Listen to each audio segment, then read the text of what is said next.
Akhir-akhir ini aku sedikit sibuk ya, tapi di sela kesibukanku, aku tetap akan berusaha untuk membuat konten yang mungkin bisa bermanfaat bagi teman-teman sekalian, namun paling durasinya nggak bisa terlalu panjang ya, karena menghemat waktu juga. Nah, kali ini aku akan kasih tahu ke teman-teman sekalian my favorite tech and gear yang aku pakai di tahun ini. Dan kedepannya aku bakalan update terkait my favorite tech and gear. Siapa tahu kalian pengen diskusi di sini, silahkan aja. Oke, untuk barang yang pertama adalah iPhone 15 Pro.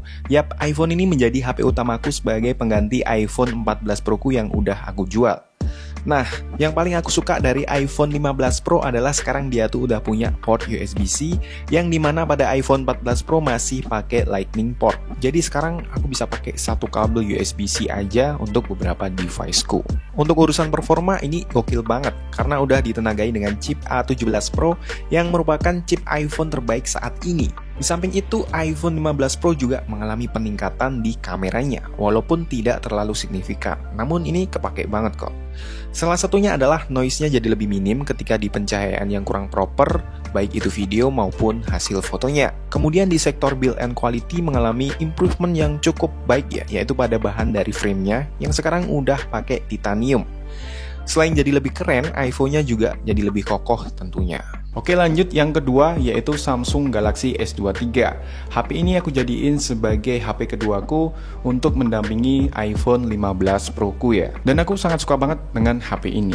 Ukuran HP ini tuh pas banget untuk tanganku ya, mirip dengan iPhone 15 Pro ku ukurannya. Dari bahasa desainnya ini juga masih diadopsi oleh Samsung S24.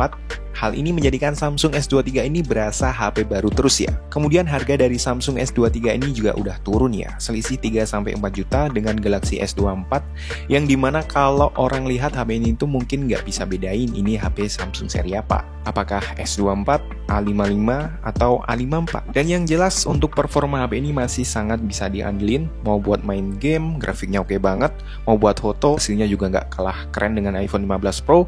Buat entertain juga nggak mengecewakan sama sekali. Apalagi kualitas warna yang dihasilkan oleh layar AMOLED-nya ini enak banget di mata. Makanya HP ini sangat cocok banget jika aku jadiin sebagai pendamping iPhone 15 Pro ku, karena speknya ini masih mumpuni banget dan bakal dapat update OS yang lumayan panjang. Yang ketiga adalah my editing machine, yang tak lain dan tak bukan adalah MacBook Air M1. Ya, MacBook ini udah aku pakai mulai dari 2021 ya, udah cukup lama, dan bahkan aku belum ada niatan untuk upgrade si MacBook Air aku ya. Untuk OS-nya sekarang ada di macOS Sonoma 14.1.2 yang menurutku ini stabil banget dan hampir nggak ada bug sama sekali. Jadi MacBook Air ku ini memang bener-bener aku push to the limit ya, karena memang pada kenyataannya ini mampu kok. Mungkin bagi sebagian orang mikirnya ini terlalu dipaksakan, karena banyak tech reviewer yang tidak menyarankan MacBook Air ini untuk kerja yang sedikit berat. Namun aku pakai untuk edit video dengan resolusi 4K dan render ke 4K juga masih aman banget. Palingan cuman anget aja MacBooknya. Tapi dibandingkan dengan MacBook Pro yang masih punya prosesor Intel seperti MacBook Pro 2019, ini masih ngebut banget si M1 ini ya. Jauh banget pokoknya. Dan yang paling penting untuk daya tahan baterainya ini masih juara banget, walaupun MacBook ini sudah berumur ya.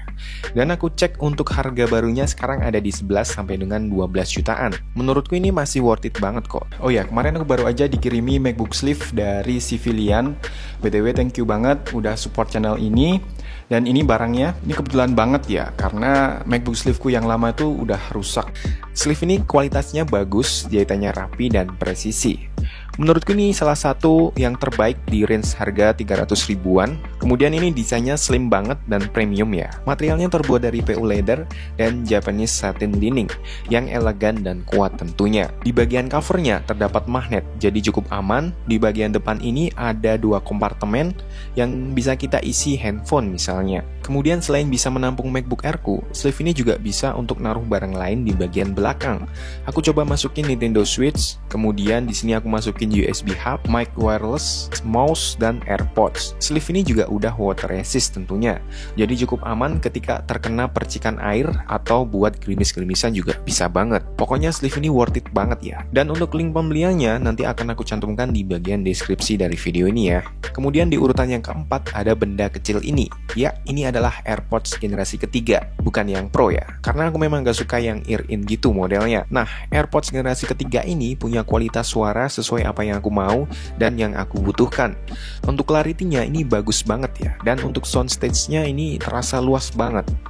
Untuk dengerin musik, AirPods generasi ketiga ini nggak bisa diremehin ya. Walaupun ini bukan seri yang pro, tapi untuk kualitas suaranya ini bagus banget. Sejauh ini aku cukup puas dengan AirPods generasi 3 ini. Untuk barang yang kelima ada smartwatch dari Apple, yaitu Apple Watch Series 7 yang udah aku bikin videonya juga ya. Silahkan kalian cari di list videoku ya. Yang aku suka dari Apple Watch ini adalah desainnya keren dan masih dipakai di seri 9-nya. Yang dimana benefitnya jadi nggak kelihatan kalau ini Apple Watch keluaran lama. Dan semua fitur yang aku butuhkan ada semua di Apple Watch Series 7 ini. Seperti fitur workout-nya yang lengkap, ada always on display, kemudian ada ECG, blood oxygen, dan uniknya Apple Watch ini bisa digunakan sebagai remote kamera iPhone kita.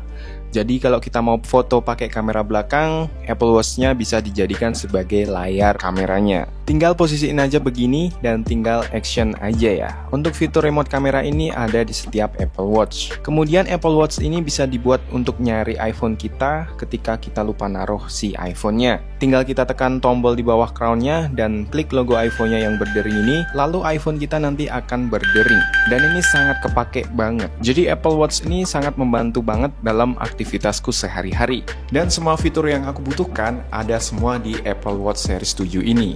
Kemudian di urutan yang ke-6 ada kamera Sony A7C. Mungkin kamera ini bisa dibilang udah ketinggalan ya, fitur dan hardware-nya. Mengingat sekarang udah ada A7C Mark II yang speknya dewa banget. Tapi untuk kebutuhanku sehari-hari, si A7C Mark I ini sudah lebih dari cukup. Untuk kualitas gambarnya ini oke banget sih, dan masih sangat bisa diandalkan di tahun ini. Aku pakai kamera ini sejak tahun 2022, dan actually aku puas banget dengan performanya yang nggak pernah ngecewain. Kamera ini nggak pernah overheating, fokusnya cepat, punya very angle screen, low light-nya juga bisa diandelin. Kemudian sensornya juga udah full frame. Lensa yang saat ini aku pakai, the one and only, adalah Sony FE24mm f1.4 G Master yang aku beli second dengan harga yang good deal banget. Untuk kualitas lensanya bagus, pakai banget. Dia ada weather seal-nya, jadi agak tenang kalau dipakai di outdoor. Untuk link pembeliannya nanti akan aku sertakan di bagian deskripsi ya. Nah, item yang ketujuh adalah sebuah handheld console, yaitu Nintendo Switch OLED. Tahun lalu aku pernah punya juga yang warna putih, tapi warna putih itu cepat banget kotor hingga akhirnya aku tukar ke warna yang neon. Dan warna neon sebenarnya ini adalah warna ikoniknya Switch. Yang membuat si Nintendo Switch OLED ini unik yaitu karena gamenya eksklusif. Oh ya, Nintendo Switch ini juga bisa kita extend ke monitor ya, kalau kita pengen main di TV atau monitor gitu. Dan ini versatile banget dan juga bisa untuk main bersama keluarga. Nah, itu tadi my favorite tech and gear yang aku pakai sampai dengan bulan Juni tahun ini ya. Nanti aku bakal sering bikin video kayak gini ya untuk update my favorite tech and gear. Dan untuk semua link pembeliannya akan aku cantumkan di bagian deskripsi dari video ini ya. Oke, terima kasih udah menonton. Aditya Pratama pamit and see you on the next one.